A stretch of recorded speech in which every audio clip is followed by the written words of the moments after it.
Hello दोस्तों, आज मैं आपको जो कहानी सुनाने जा रही हूँ, ये कहानी है परी के जादुई सोने और चांदी के बाल की। तो चलिए दोस्तों, देखते हैं आज की ये कहानी। बहुत समय पहले की बात है। श्रीनगर में राजा रणवीर सिंह रहते थे। पहले रणवीर सिंह एक सामंत थे, जो नगर के राजा को हराकर खुद राजा बन गए थे। रानी ने 2 जुड़वा बेटियों को जन्म दिया। राजा को जैसे ही ये बात पता चलती है, वो अपनी दोनों बच्चियों को देखने आ जाते हैं। राजा रणवीर सिंह खुशी से कहते हैं, भगवान ने आज हमारी सुन ही ली। इतने सालों बाद हमें बच्चों का मुंह देखना संभव हो पाया है। हमारी दोनों बच्चियाँ जन्म से ही राजकुमारी पैदा हुई है। देखिए ना, दोनों कितनी सुंदर हैं। मेरी दोनों बच्चियाँ बहुत ही गोरी और खूबसूरत हैं। अब मैं इनके नामकरण की तैयारियां करने जा रहा हूँ। राजा रणवीर सिंह बाहर गए और अपने एक सिपाही को बुलाया। राजा रणवीर सिंह ने सिपाही को आदेश दिया, सारी नगर में बता दो कि राजा के यहाँ 2 पुत्रियों ने जन्म लिया है। आज सारे नगर की दावत है और पंडित जी को भी बुला लेना। राजा के बताए अनुसार सारे नगर में ये बात बता दी जाती है। खूब धूमधाम से नामकरण की तैयारियां हुई। सिपाही पंडित जी को लेकर आता है। राजा रणवीर सिंह पंडित जी से कहते हैं, पंडित जी, मेरी पुत्रियों के नक्षत्र के हिसाब से कोई बढ़िया नाम बताइए। हाँ राजा साहिब, एक का नाम सोनाक्षी और एक का नाम चांदनी रख दीजिए। इन पर भगवान की विशेष कृपा रहेगी, इसीलिए मैंने इन्हें ये नाम दिए हैं। नामकरण में सभी लोग शामिल हुए। राजा की दोनों पुत्रियों का नामकरण हुआ। राजा ने सभी को भेंट देकर खुशी खुशी विदा किया। बहुत समय बीत गया। अब सोनाक्षी और चांदनी दोनों 5 साल की हो गई थी और दोनों के बाल सफेद थे, जो राजा रणवीर सिंह को बिल्कुल पसंद नहीं थे, क्योंकि राजा से मिलने आने वाले सभी लोग राजा का मजाक बना देते थे। तभी रानी रूपाली परेशान होकर राजा रणवीर सिंह से कहती है, जब सोनाक्षी और चांदनी पैदा हुई थी, तब तो आप इनसे बहुत प्यार करते थे, लेकिन आजकल आप इन दोनों से इतना चिढ़कर क्यों रहने लगे हैं? मुझे इसका जवाब दीजिए। तुम देखती रही हो कि सब मेरा कैसे मजाक उड़ाते हैं, क्योंकि दोनों के बाल सफेद हैं। अंग्रेजों के बाल भी तो सफेद होते हैं। सोनाक्षी और चांदनी दोनों वहाँ आती हैं। दोनों अपने पिता से कहती हैं, पिताजी, आप हम दोनों से प्यार क्यों नहीं कर रहे हैं? मैं तुम दोनों की शक्ल भी नहीं देखना चाहता हूँ। इतनी छोटी लड़कियाँ मुझसे जुबान लड़ा रही हो। राजा रणवीर सिंह नाराज होकर वहाँ से चले गए। सोनाक्षी और चांदनी भी रोती हुई बाहर आ गई।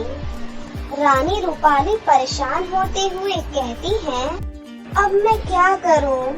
इन दोनों के बाल बदलूं या इनकी सोच? ऐसे ही 5 साल और बीत जाते हैं। सोनाक्षी और चांदनी दोनों बगीचे में घूमने गई। तभी उन्हें बगीचे में आसमान से लटकती हुई एक रस्सी दिखाई देती है। वो दोनों उस रस्सी पर चढ़ने लगती हैं और चढ़ते चढ़ते वो दोनों बादलों में पहुंच जाती हैं। उन्हें बादलों में एक जादुई मिट्टी का घर नजर आता है। उस मिट्टी के घर पर एक बूढ़ी जादूगरनी बैठी हुई थी। वो जादूगरनी उन दोनों को उस जादुई मिट्टी के घर में बुलाती है। वो दोनों बहनें उस जादुई मिट्टी के घर में चली जाती है। तुम दोनों तो राजकुमारियां हो। काश हम दोनों राजकुमारियां ना होती तो ही ठीक होता। क्यों, ऐसा क्या हो गया? सब लोगों का ख्वाब होता है कि उनका जन्म राजघराने में हो। हम इतने छोटे हैं और हमारे बाल भी सफेद हैं, लेकिन तुम दोनों के बाल बहुत खूबसूरत हैं। सब लोग हमारा मजाक बनाते हैं। मेरे पास तुम दोनों को देने के लिए कुछ है, लेकिन किसी को कहना मत। हाँ दादी, जल्दी दिखाइए, ऐसा क्या है आपके पास? बूढ़ी जादूगरनी अंदर जाती है और एक बक्सा लेकर वापस आती है। जादूगरनी के उस बक्से के अंदर जादुई सोने और चांदी के बाल थे। अरे वाह, कितने सुंदर बाल हैं। हाँ, और ये बाल मैं तुम दोनों को दूंगी। अब तुमको जो बाल चाहिए तुम ले सकती हो। मैं तो सोने के बाल लूंगी। नहीं नहीं, मेरा नाम सोनाक्षी है, तो सोने के बालों पर मेरा हक है। लेकिन वो बाल मुझे अच्छे लग रहे हैं और मैं ही लूंगी। चांदनी, तू सिर्फ चांदी के बालों के लिए ही बनी है और तुझे ही चांदी के बाल मिलेंगे। और तेरा नाम भी तो चांदनी है। ठीक है, मैं चांदी के बाल ही ले लेती हूँ। उन दोनों ने बाल उठा लिए। बूढ़ी जादूगरनी ने उन दोनों के सर पर बाल लगा दिए। दोनों बहनें बाल देखकर बहुत खुश हुई और नाचने लगी।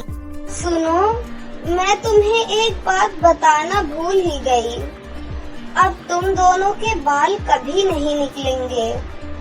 अगर तुमने इन बालों को काटने की कोशिश की और कोई झूठ बोला तो ये तुरंत ही नष्ट हो जाएंगे। कोई बात नहीं दादी, हम तो झूठ बोलते ही नहीं हैं। दोनों खुशी खुशी उस रस्सी से नीचे उतर जाती हैं और वापस घर लौट आती हैं।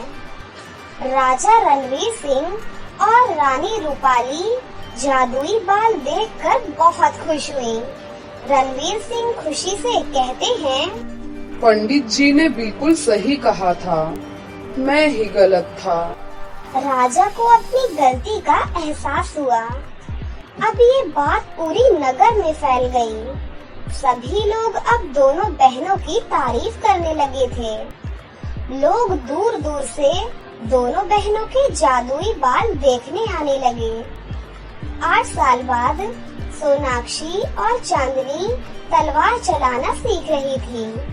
तभी वहाँ पर राजा आ जाते हैं। तुम दोनों आज से प्रैक्टिस बंद कर दो और घर जाकर तैयार हो जाओ, क्योंकि राजा विराज सिंह हमारे महल में आने वाले हैं। लेकिन प्रैक्टिस बंद करके हमें तैयार क्यों होना है? राजा विराज सिंह अपने राजकुमार करण सिंह के विवाह की बात चांदनी से करने आ रहे हैं। अगर समय मिला तो पंडित जी से शुभ मुहूर्त निकालकर एक बार में ही विवाह संपन्न करा देंगे। राजकुमारी सोनाक्षी मन ही मन सोचती है, लेकिन राजकुमार करण सिंह से तो मैं विवाह करना चाहती हूँ। लेकिन यहाँ तो चांदनी का विवाह करण सिंह से करवाने की बात हो रही है। मेरी आँखों के सामने ऐसा कैसे हो सकता है? मेरे बाल सोने के हैं और चांदनी के चांदी के हैं, तो ये देखकर राजकुमार खुद ही मना कर देंगे। क्या हुआ सोनाक्षी, किस सोच में पड़ गई हो? नहीं, कुछ नहीं, सब ठीक है। मैं तो बस ये देखकर खुश हो रही थी कि मेरी बहन दुल्हन बनेगी तो कितनी अच्छी लगेगी। चांदनी की शादी में मैं भी परी की तरह तैयार होंगी। हाँ हाँ जरूर, मेरी दोनों बेटियों के बाल इतने सुंदर हैं और वो लगती भी बिल्कुल परी की तरह हैं। सोनाक्षी फिर अपने मन ही मन में कहती है, पिताजी सब जानते हैं कि परी की तरह मैं ही लगती हूँ, लेकिन मानते ही नहीं। चांदनी मन ही मन में सोचती है, अरे वाह, मेरी राजकुमार करण सिंह से शादी होगी। ये तो बहुत खुशी की बात है, क्योंकि राजकुमार एक अच्छे इंसान है। राजा इतना कहकर वहाँ से चले जाते हैं। चांदनी, तू जाकर तैयार हो, मैं अभी आती हूँ। सोनाक्षी ने चांदनी को भेज दिया और खुद रास्ते में जाकर खड़ी हो गई। वहाँ से जब राजा वीराज सिंह अपने परिवार के साथ गुजर रहे थे, तो सोनाक्षी ने उन्हें रोक लिया। रुकिए रुकिए, मैं आप सबको ही लेने आई हूँ। अतिथि देवो भव। आपको अकेले तो महल तक नहीं लाया जा सकता। तुम कौन हो? मैं राजा रणवीर सिंह की सुपुत्री चांदनी हूँ। राजा वीराज सिंह के परिवार को सोनाक्षी बहुत पसंद आई, लेकिन सोनाक्षी चांदनी बनकर उनके सामने आई थी। सोनाक्षी उन्हें महल में लेकर गई। राजा रणवीर सिंह ने उनका बहुत अच्छे से स्वागत किया। आपकी बेटी चांदनी तो बहुत अच्छी और समझदार भी है, लेकिन आप उससे कहाँ मिले? रास्ते में उसके सोने के बाल हैं, वो हमारा स्वागत करने आई थी। बहुत संस्कारी है चांदनी, लेकिन सोने के बाल तो सोनाक्षी के हैं। राजा ने दोनों को बुलाया, लेकिन सोनाक्षी के सर के बाल गायब हो गए थे और चांदनी के बाल चमक रहे थे। सोनाक्षी को सबने आश्चर्य के साथ देखा। सोनाक्षी दौड़कर अंदर गई और खुद को शीशे में देखा। चांदनी कुछ सोचती, फिर उसे उस बूढ़ी जादूगरनी की 8 साल पुरानी बात याद आ जाती है, जो बूढ़ी जादूगरनी ने कहा था कि जब तुम झूठ बोलोगी तो तुम्हारे बाल नष्ट हो जाएंगे। ऐसा कैसे हो सकता है? सोनाक्षी के बाल कहाँ गायब हो गए? उस बूढ़ी जादूगरनी ने कहा था कि जब भी हम झूठ बोलेंगे तो हमारे बाल नष्ट हो जाएंगे। मुझसे गलती हो गई। मैंने अपनी बहन से जलकर झूठ बोल दिया। मैं राजकुमार से विवाह करना चाहती थी। मुझे माफ कर दो। कोई बात नहीं सोनाक्षी बहन, तुम अब भी राजकुमार से विवाह कर सकती हो। अगर ये बात तुम मुझे पहले बता देती तो मैं मना नहीं करती। मैं कितनी गलत थी, मुझे भगवान कभी माफ नहीं करेंगे। सोनाक्षी को अब अपनी गलती का एहसास हो चुका था, लेकिन फिर भी राजा वीराज सिंह ने सोनाक्षी का विवाह करण सिंह से करने से मना कर दिया। सोनाक्षी बहुत स्वार्थी है और उसे उसके कर्मों की सजा मिल गई है, लेकिन हम सोनाक्षी से राजकुमार का विवाह नहीं कराएंगे। सोनाक्षी बहुत रोई और फिर चांदनी का विवाह राजकुमार करण सिंह के साथ हो गया। रायगढ़ नाम के एक राज्य में बलबीर सिंह नाम का एक राजा राज करता था। बहुत समय बाद बलबीर सिंह को 2 बेटियां होती हैं। राजा की एक बेटी का बाल सोने का था और दूसरी का चांदी का। महाराज देखिए, कितनी खूबसूरत 2 बेटियां हुई हैं हमारी। कितने दिनों बाद मुझे ये खुशी प्राप्त हुई है। मैं आज बहुत खुश हूँ। मेरी दोनों बेटियाँ कितनी सुंदर है दिखने में। मेरे सोने के बाल वाली पुत्री का नाम होगा सोनी और चांदी के बाल वाली पुत्री का नाम होगा चंदा। दोनों ही नाम अच्छे हैं ना? बहुत अच्छे हैं महाराज। दोनों बेटियां धीरे धीरे बड़ी होने लगी। दोनों साथ में खेलती थी, लेकिन सोनी को अपने सोने के बाल होने का बहुत घमंड था। वो चंदा के सफेद बाल देखकर बहुत हंसती थी। माँ, पिताजी, मेरे बाल कितने सुंदर हैं ना? चंदा के बाल देखिए, सफेद हैं, बिल्कुल बुड्ढी जैसे। हाँ बेटी, तुम्हारे बाल बहुत खूबसूरत हैं। सोने के हैं ना, इसलिए। पिताजी, मुझे सोने की एक कंघी बनवा कर दीजिए ना, मुझे चाहिए। ठीक है बेटी, मैं आज ही तुम्हारे लिए सुनार को बुलाकर सोने की कंघी बनवा दूंगा। तुम्हारे बाल कितने खूबसूरत हैं, तुम्हें तो कंघी बनवाकर देना ही पड़ेगा। पिताजी, आप मुझे नहीं देंगे क्या कुछ भी? बेटी, तुम्हारे लिए जो महल में कंघियां हैं वही काफी हैं। अपने पिता की बात सुनकर चंदा बेचारी उदास हो जाती है। चंदा को इसी तरह हर चीज के लिए मना कर दिया जाता था और सोनी को ज्यादा प्यार दिया जाता था। इस वजह से सोनी बिगड़ गई थी। उसने बहुत घमंड आ गया था। जब एक दिन सोनी बगीचे में अकेले घूम रही थी तो उसे एक सूखा हुआ फूल दिखा। उस फूल को देखकर सोनी बहुत गुस्सा हुई। ये क्या, मेरे बाग में फूल सूखकर गिर गया और माली को बिल्कुल ध्यान ही नहीं है। सब के सब सर पर चढ़ गए हैं। आज इस माली को तो मजा चखाना ही पड़ेगा। सोना तुरंत माली की शिकायत अपने पिता से कर देती है। राजा माली को बुलाते हैं। माली, ये सब मैं क्या सुन रहा हूँ? मुझे माफ कर दीजिए महाराज, मुझसे भूल हो गई है। मैं अब ऐसी गलती कभी नहीं करूँगा। मुझे माफ कर दीजिए। झूठ बोल रहा है ये माली, इससे गलती हुई है। ये सब मेरे खिलाफ साजिश है। पिताजी, मैं चाहती हूँ कि इस माली को अभी के अभी इसी वक्त यहाँ से निकाल दिया जाए। तभी वहाँ मौजूद चंदा कहती है, नहीं पिताजी, इतनी छोटी गलती के लिए इतनी बड़ी सजा देना उचित नहीं है। ये तो अन्याय है। उन्होंने हमारे बगीचे में कितने अच्छे फूल खिलाए हैं। बड़ी आई न्याय और अन्याय की बातें करने वाली। गलती मतलब गलती। कल से ये माली यहाँ काम नहीं करेगा। ये मेरा फैसला है। सुनो माली, सोनी सही कह रही है। तुम चले जाओ, तुम्हें यहाँ काम करने की कोई जरूरत नहीं है।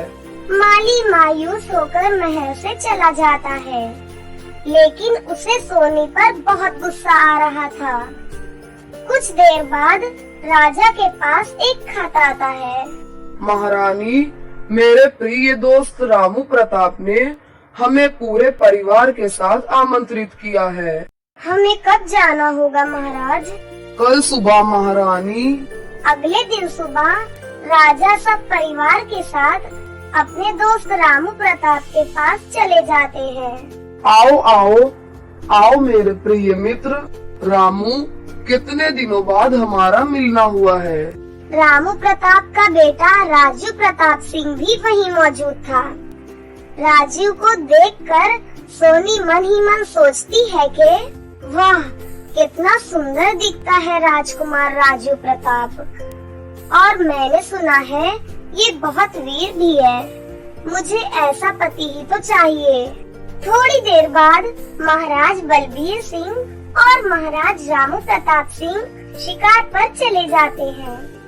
चंदा बगीचे में टहलकर पक्षियों की आवाज का और प्रकृति का आनंद लेने लगती है। अरे वाह, इस बगीचे में तो कितने सुंदर सुंदर पक्षी हैं, कितने प्यारे प्यारे पेड़ हैं। पता नहीं लोग इन पक्षियों का शिकार क्यों करते हैं। तभी चंदा को थोड़ी दूर पर राजकुमार राजू प्रताप दिखाई पड़ता है। अरे वाह, ये तो राजकुमार राजू प्रताप है। नजदीक जाकर देखती हूँ। चंदा उनके पास जाती है और कहती है, राजकुमार आप यहाँ, आप पिताश्री के साथ शिकार पर नहीं गए? क्या बताऊँ मैं आपको राजकुमारी चंदा, मुझे शिकार करना बिल्कुल पसंद नहीं। इन प्यारे प्यारे पक्षियों को मुझे मारने का मन ही नहीं करता, इसलिए मैं सबसे छिपकर यहाँ पर आ गया ताकि कोई मुझे शिकार पर जाने के लिए ना बोले। मुझे भी बिल्कुल आपकी तरह पक्षियों को मारना बिल्कुल पसंद नहीं। आइए हम इधर बैठकर आराम से पक्षियों का गाना सुनते हैं। राजीव और चंदा इसी तरह छुप छुप कर एक दूसरे से मिलने लगते हैं और उन्हें प्यार हो जाता है। तभी एक दिन सोनी अपने पिताजी से कहती है, माँ और पिताजी, मुझे आप दोनों से कुछ बात करनी है। क्या बात है मेरी प्यारी पुत्री, बोलो। मुझे राजकुमार राजू प्रताप सिंह बहुत पसंद है। मैं उनसे शादी करना चाहती हूँ। वाह, ये तो बहुत अच्छी बात है। मैं आज ही अपने मित्र से इस बारे में बात करता हूँ। ये सारी बातें चंदा सुन लेती है और मन ही मन सोचती है, नहीं नहीं, ये मैं क्या सुन रही हूँ। मैं और राजू तो एक दूसरे से बहुत प्यार करते हैं, लेकिन मैं ये शादी रोक भी तो नहीं सकती। मुझे तो पिताजी ने कभी मेरी पसंद की चीज नहीं दी। सोनी बहन को तो जब जो चाहिए उन्हें मिल जाता है। इस बार भी मैं अपने दिल की बात किसी से नहीं कह पाऊंगी। राजा अपने दोस्त रामू प्रताप से शादी की बात करता है। रामू प्रताप इस बात से बहुत खुश होता है, लेकिन विवाह के लिए वो एक बार राजीव से पूछने जाते हैं। बेटा राजीव, मैं तुम्हारी शादी अपने मित्र की पुत्री से तय करना चाहता हूँ। तुम्हें कोई आपत्ति तो नहीं है ना? राजीव अपने पिता की बात सुनकर बहुत खुश हो जाता है, क्योंकि उसे लगता है कि उसका विवाह चंदा से होने वाला है और वो हाँ कर देता है। नहीं पिताजी, मुझे कोई आपत्ति नहीं है। ठीक है बेटा, फिर तुम्हारी शादी कल प्रातः काल ही होगी, क्योंकि मेरे मित्र को अपने राज्य की ओर लौटना भी है। इतना कहकर राजू के पिता अपने कक्ष में चले जाते हैं। उसी रात एक चोर राजकुमारी सोनी के सारे बाल काट कर ले जाता है। अगले दिन सुबह जब राजकुमारी अपने बाल देखती है तो बहुत रोती है। तुम चिंता मत करो बहन, तुम मेरे बाल ले लो। तू पागल हो गई है? तेरे बुढ़िया जैसे सफेद बाल मुझे नहीं चाहिए। लेकिन सोनी, राजकुमार को सफेद बाल बहुत पसंद है। तू सच कह रही है ना? हाँ बहन। उसके बाद सोनी चंदा के बाल ले लेती है। फिर राजकुमार और सोनी की शादी हो जाती है। सोनी के सर पर सफेद बाल देखकर राजकुमार उसे पहचान नहीं पाता। शादी की पहली रात को क्या हुआ? आज के दिन तुम इतना क्यों शर्मा रही हो? आज के दिन तो लड़कियों को शर्म आती है। वाह, तुम बातें तो बहुत अच्छी कर लेती हो। ये तो मैं उसी दिन समझ गया था, जिस दिन मैं और तुम बगीचे में बैठकर पक्षियों का गाना सुन रहे थे। मुझे तो समझ नहीं आ रहा, आप कौन सी बातें कर रहे हैं? क्या सच में तुम्हें कुछ भी याद नहीं है चंदा? क्या चंदा? लेकिन मैं तो सोनी हूँ। क्या? लेकिन मुझे तो लगा था कि मेरी शादी चंदा के साथ तय हुई है। मैं और चंदा एक दूसरे से बहुत प्यार करते हैं। मतलब चंदा आपसे प्यार करती है और उसने मेरी वजह से अपने प्यार को त्याग कर दिया और अपने बाल भी मुझे दे दिए। नहीं, ये बहुत बड़ी गलती हो गई है मुझसे। मैंने अपने अहंकार में भूल कर दी है।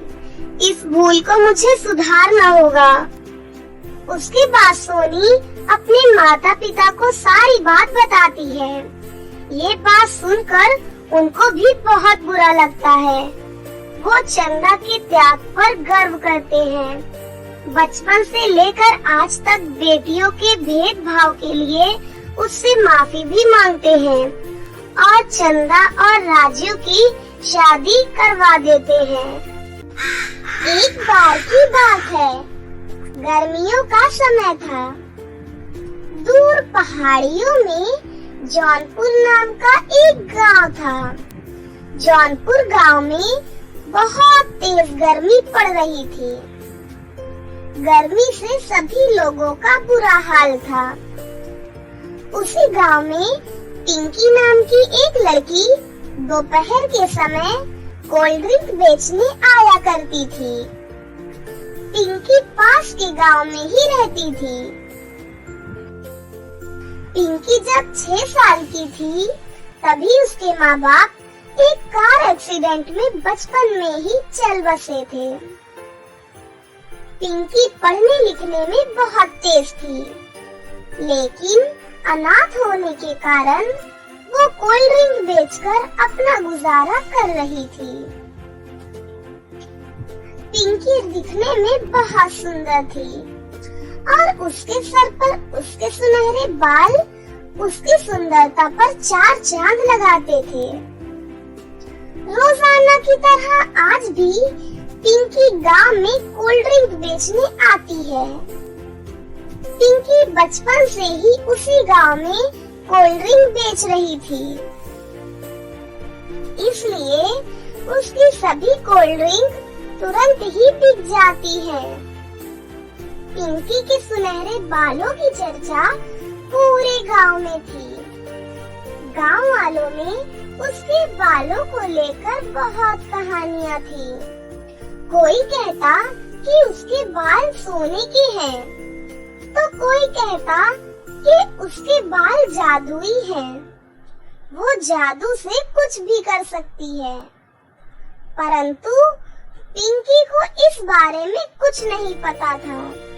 एक साधारण लड़की की तरह ही वो अपना जीवन बिता रही थी।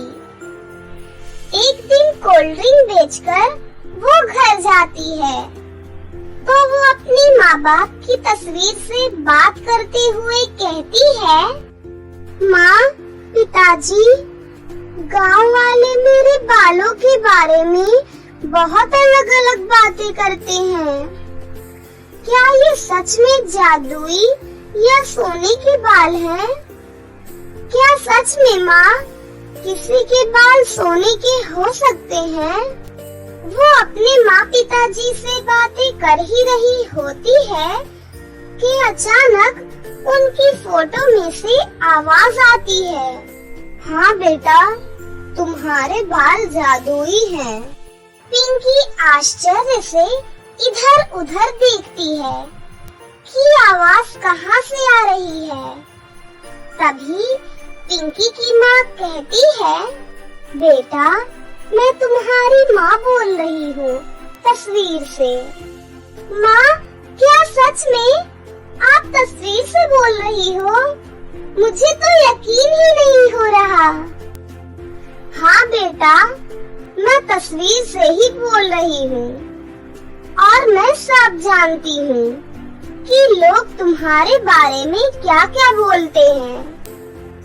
सच में तुम्हारे बाल जादुई हैं और सुनहरे भी, परंतु इसका जादू अभी काम नहीं करेगा। ये जब तुम 18 वर्ष की हो जाओगी तब काम करेगा और तुम इन जादुई गोल्डन बालों की मदद से कुछ भी कर सकती हो। परंतु ध्यान रहे, कभी भी अपनी शक्तियों का गलत उपयोग मत करना, नहीं तो ये अपने आप नष्ट हो जाएंगे। ये सब सुनकर पिंकी खुशी से नाचने लगती है और उसे ये सब एक सपने जैसा लगता है। अगले दिन वो रोजाना की तरह कोल्ड ड्रिंक बेचने जाती है। तभी वो देखती है कि जौनपुर गांव में कोई नया कोल्ड ड्रिंक बेचने वाला आ गया है, इसलिए आज पिंकी की एक भी कोल्ड ड्रिंक नहीं बिकती है। ऐसे ही दिन बीतते गए और पिंकी का कोल्ड ड्रिंक का काम बहुत ही कम हो गया। वो जैसे तैसे रूखी सूखी रोटी खाकर अपना गुजारा करने लगी। आज पिंकी का 18वां जन्मदिन था, परंतु उसके पास अच्छे कपड़े तो दूर की बात है, उसे खाने को भी कुछ नहीं था। वो बहुत उदास हो जाती है। पिंकी मन ही मन सोचती है कि अब क्या करूंगी मैं? बहुत दिनों से तो मेरा कोल्ड ड्रिंक बेचने का बिजनेस भी अच्छा नहीं चल रहा। मैं भी बाकी बच्चों की तरह अपना जन्मदिन मनाना चाहती हूँ। फिर पिंकी मंदिर जाकर भगवान से एक केक के लिए प्रार्थना करती है। वो जैसे ही अपनी आंखें बंद करके प्रार्थना करती है, एक केक और एक सुंदर सी फ्रॉक उसके सामने प्रकट हो जाती है। जब वो आंखें खोलकर देखती है, तो उसके सामने एक सुंदर सी फ्रॉक और एक केक रखा होता है। वो बहुत खुश हो जाती है और भगवान जी का धन्यवाद देकर वो केक और फ्रॉक लेकर आ जाती है और वो गांव वालों के साथ मिलकर अपना जन्मदिन मनाती है। अगली सुबह वो कोल्ड ड्रिंक बेचने पास के गांव जौनपुर जाती है, तो वो देखती है कि सड़क पर एक हिरन घायल अवस्था में लेटा हुआ है। हिरन के पास जाकर वो बैठती है। हिरन के जल्दी ठीक होने के लिए वो प्रार्थना करती है। तभी पिंकी देखती है कि हिरन बिल्कुल ठीक होकर दौड़ रहा है। वो सोचती है कि ये सब कैसे हुआ, कि तभी उसे वो दिन याद आता है जब उसकी माँ ने उसे उसके जादुई गोल्डन बालों के बारे में उसको बताया था। पिंकी ये सब देखकर बहुत खुश होती है। अगले ही दिन पिंकी अपने जादुई गोल्डन बालों की मदद से गरीब व बेसहारा लोगों की मदद करना शुरू कर देती है। वो गरीबों को अपने बालों में से थोड़ा थोड़ा सोना तोड़कर बांटा करती थी। ये बात गांव के एक लालची सुनार को हजम नहीं हुई। वो पिंकी के जादुई गोल्डन बालों को चुराना चाहता था। वो मन ही मन सोचता है कि अगर ये जादुई सुनहरा बाल मुझे मिल जाए, तो इन्हें बेचकर मेरी 7 पुश्तें घर बैठकर खाएंगी और मैं इस गांव का सबसे अमीर आदमी बन जाऊंगा। सोनार पिंकी का पीछा करते हुए उसके घर तक चला जाता है और वहीं छुपकर रात होने का इंतजार करता है। रात होते ही जब पिंकी सो जाती है, वो उसके कमरे में घुसकर पिंकी के सारे बाल काट लेता है। जैसे ही वो बाल काटकर अपने हाथों में लेता है कि तभी बाल सांप में बदल जाते हैं और वो सांप सुनार को डस लेता है और सुनार की वहीं पर मृत्यु हो जाती है।